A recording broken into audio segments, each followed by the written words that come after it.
안녕하세요. 김영환 작가입니다. 오늘 주제는 읽은 책을 기억하는 5가지 방법입니다.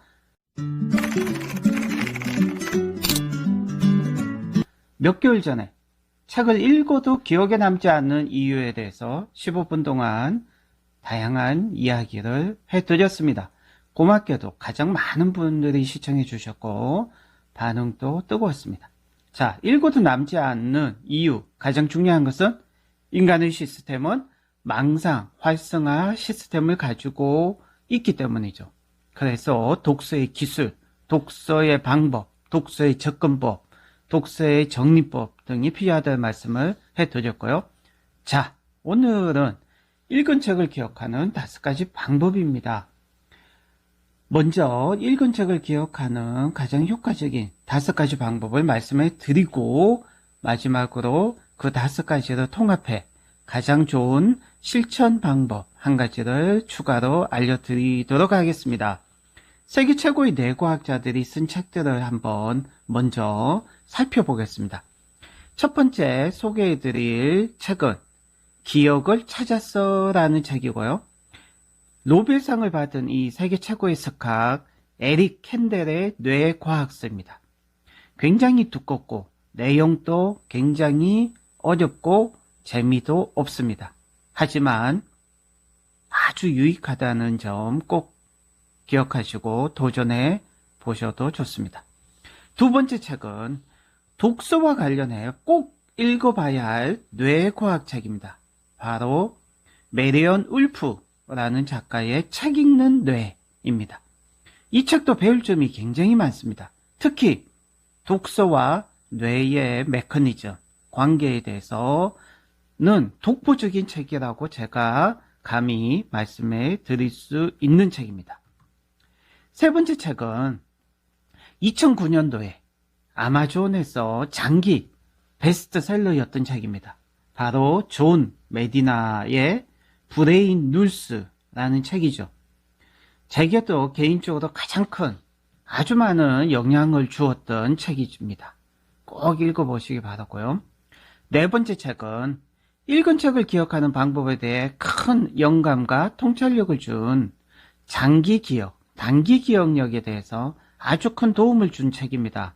바로 1년 만에 기억력 천재가 된 남자라는 책입니다. 책의 내용이 재미도 있고요. 흥미진진하고요. 누구나 쉽게 즐기면서 독서할 수 있는 책 중에 한 권입니다.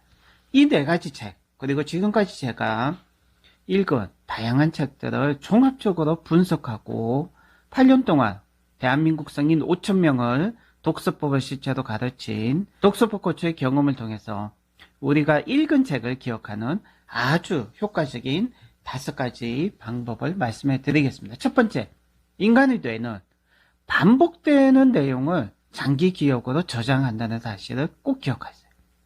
천천히 완벽하게 정독하는 독서보다는 여러 번 자주 읽는 독서가 뇌과학적으로 훨씬 좋다는 얘기입니다. 그래서 다독과 반복 독서는 좋은 독서법이라고 할 수 있고요. 다독을 위한 최고의 독서법은 퀀텀 독서법이 그 중에 하나라고 추천해 드립니다. 이미 퀀텀 독서법은 10만 명이 열광한 독서법 책이면서 자기개발 1위를 한 책이죠.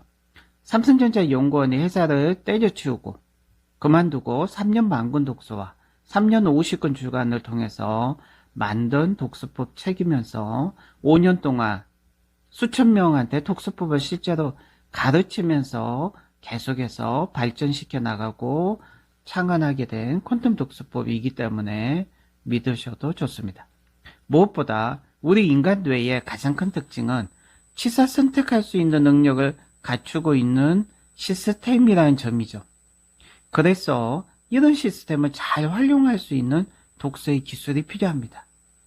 정독이라는 그런 정독의 함정에서 그런 어떤 구속에서 벗어나서 반복 독서와 다양한 책을 접하면서 눈으로만 독서하는 것이 아니라 뇌로 독서하고 손을 사용해서 독서하면서 여러 가지 효과적인 독서법에 접근할 수 있습니다. 두 번째는 인간의 뇌는 감정이 담긴 것을 장기 기억으로 저장합니다. 이 사실이 우리에게 제시하는 독서의 스타일은 분명합니다. 책을 읽을 때 이런 분들 계시죠. 너무 기계적으로, 너무 지식과 정보만 주입하는 이런 주입식 독서, 기계식 독서, 공부도 마찬가지고요. 절대 우리에게 도움을 주지 않습니다. 무미건조하고 감정도 없이 기계적으로, 의무적으로 하는 독서와 공부는 기억에 오래 남지 않습니다. 독서는 인간이 하는 것입니다. 인간은요, 감정의 동물입니다. 감정을 가지고 감동하면서, 감탄하면서, 흥분하면서 읽은 책은 절대 잊을 수 없습니다. 독서도 바로 인간이 하는 것입니다.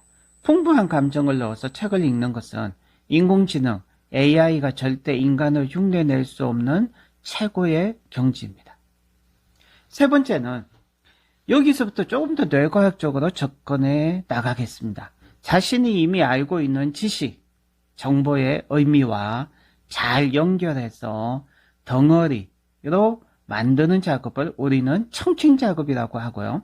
자신이 가지고 있는 지식과 정보의 중간중간의 공간에 지금 읽고 있는 책에서 얻은 새로운 지식과 정보를 끼워 넣고 연결하는 작업을 우리는 인터리빙 작업이라고 합니다. 이 두 가지 작업을 독서를 하면서 수시로 하는 것이 읽은 책을 기억하는 효과적인 방법 중에 하나입니다. 특히 장기 기억으로 전환시키는데 아주 효과적이고 유익합니다. 왜냐하면 지식과 정보는 항상 유기적인 연결을 통해 확장하고 상승해 나가는 특징을 가지고 있기 때문이죠. 그래서 책을 100권만 읽은 사람보다 1000권 읽은 사람이 훨씬 더 독서를 잘할 수 있는 유리한 환경을 갖추게 되는 것이죠. 무에서 유가 창조되지 않는 분야가 바로 지식과 정보 분야입니다. 지식과 정보가 많은 사람이 더 빨리, 더 쉽게, 더 많이, 더 다양한 지식과 정보를 축적하고 오래 기억할 수 있다는 사실을 기억하셔야 됩니다.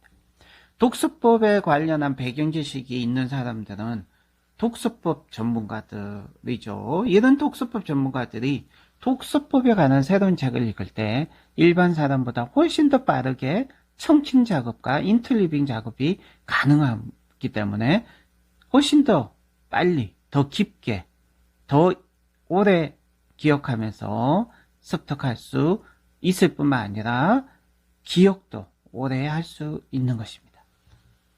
네 번째, 인간의 뇌는 자신의 인생, 직업, 취미와 연관된 것들을 장기 기억으로 전환하는 경향이 매우 높습니다.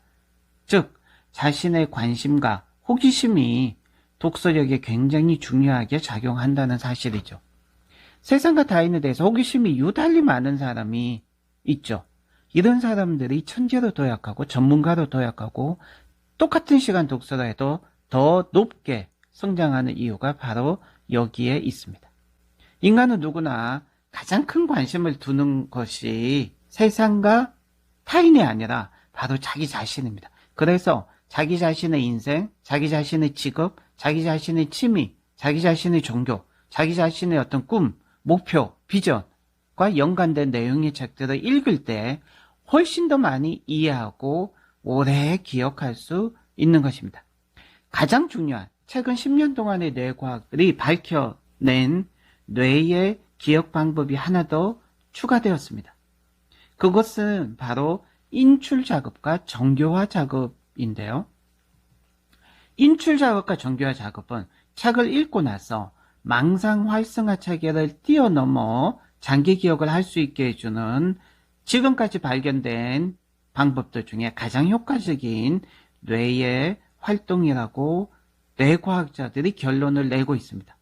인출 작업과 정교화 작업의 가장 대표적인 예가 바로 한 권의 책을 읽었다면 반드시 자기만의 문장으로 요약하고 책 속에 없는 새로운 내용과 주장을 만드는 훈련이고요. 이것이 인출 작업과 정교화 작업입니다.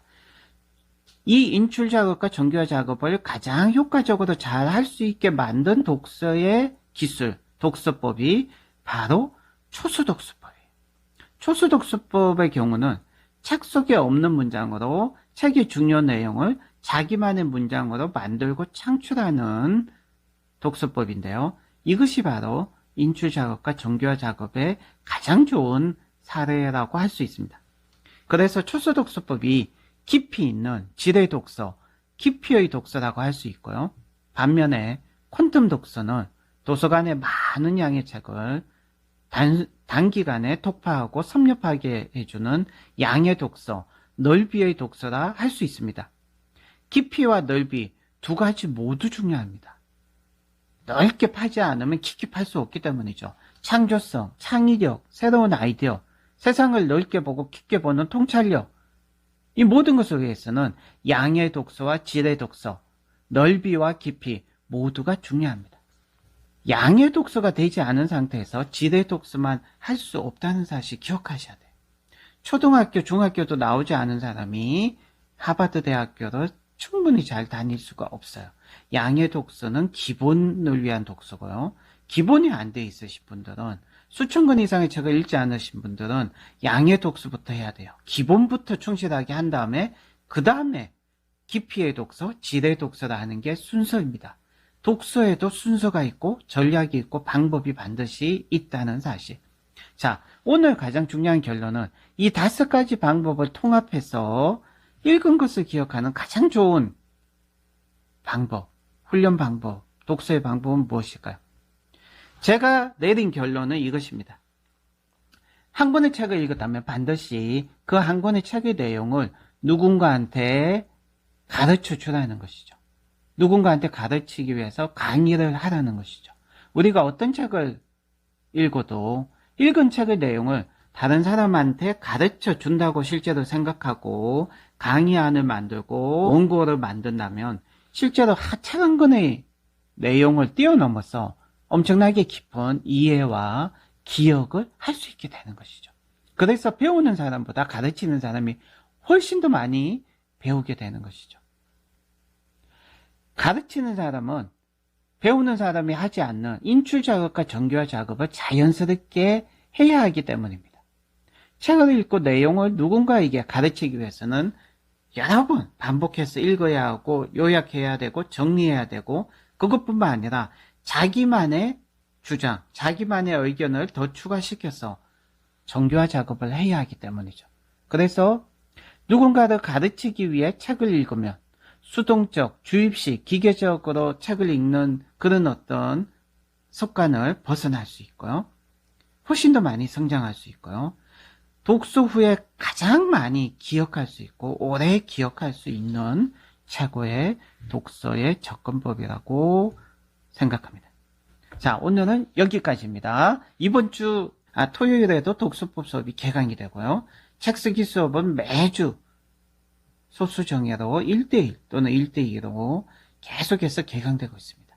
2015년 메르스 때도 또 2020년 코로나 때도 김명환 칼리지의 독서법 수업과 책 쓰기 수업은 변함없이 흔들리지 않고 계속해서 진행되고 있는 이유는 바로 독서의 힘 그리고 책 쓰기의 힘이라고 저는 말씀을 드리고 싶습니다.